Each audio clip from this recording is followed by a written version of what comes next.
Hadithi ya pili ambayo pia ni hadithi ya Abu Huraira, tumeshamzungumza Abu Huraira.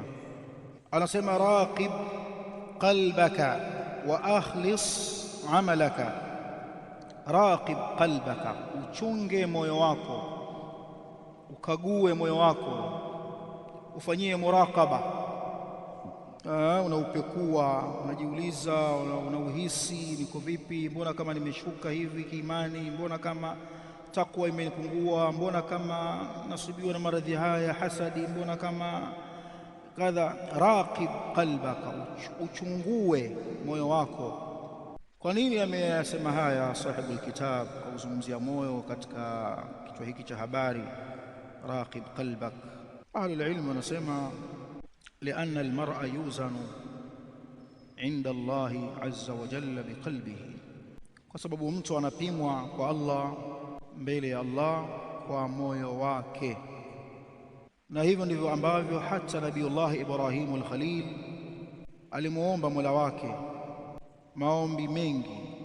Katika maombi yake ametubainishia Ibrahim kwamba jambo hasa linafungamana na salama ya moyo, jambo kwa umuri qiyama akhira limefungamanishwa kwa salama ya moyo.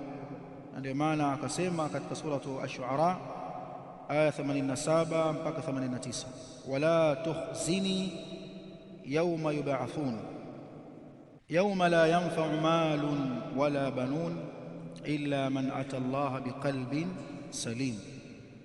Na wala usinifedheheshe ewe Allah ile siku ambayo watu watafufuliwa, siku ambayo haitofaa mali wala watoto, ila yule ambaye atarudi kwa Allah kwa moyo uliosalimika.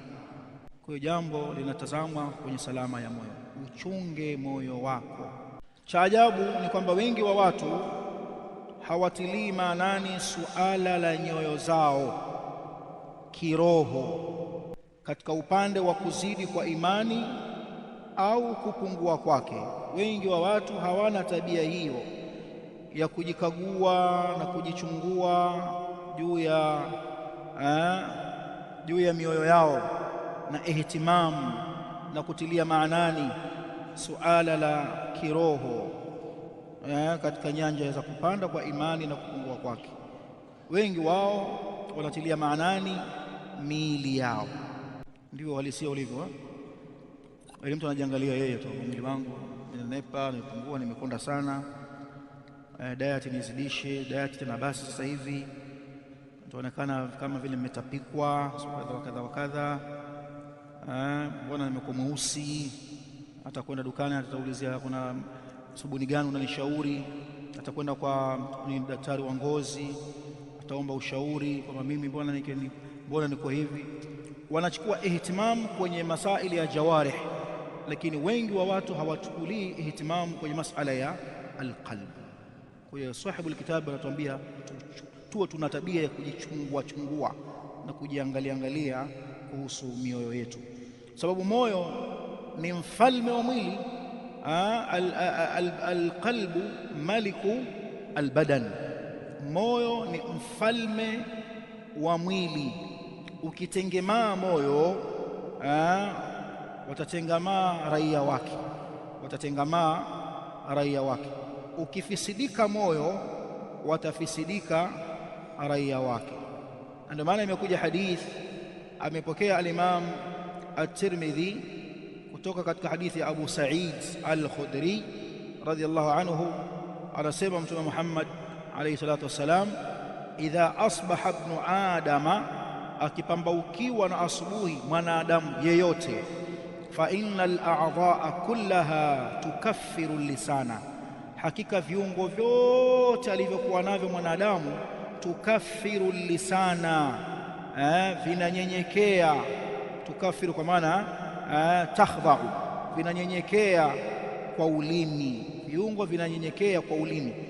Mkono unanyenyekea kwa ulimi, pua kadhalika, sikio, mguu vinasema kumwambia ulimi, ittaqillaha fina, mche Allah kwa ajili yetu.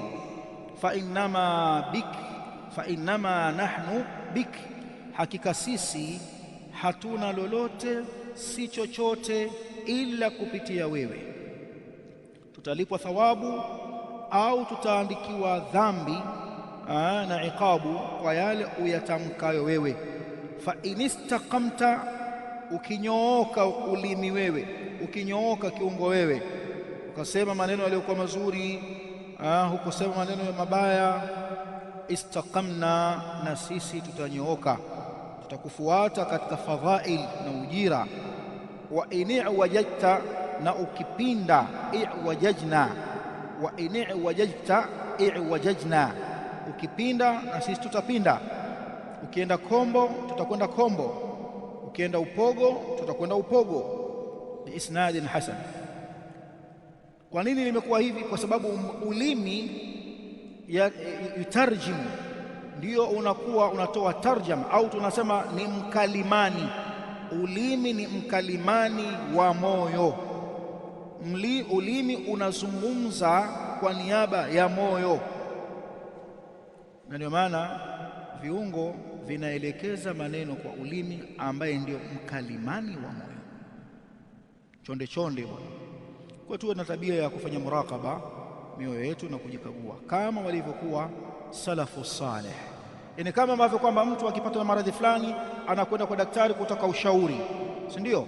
Kuna mtu ataka kufanya biashara fulani anakwenda kwa mtu aliyebobea kwenye biashara kumtaka ushauri, si ndio? Vivyo hivyo akijiona mtu ana matatizo kwenye moyo wake, atakiwa amwone alim, aende akamwambie, bwana, mimi moyo wangu bwana, siku hizi nimekuwa hivi, nimekuwa hivi.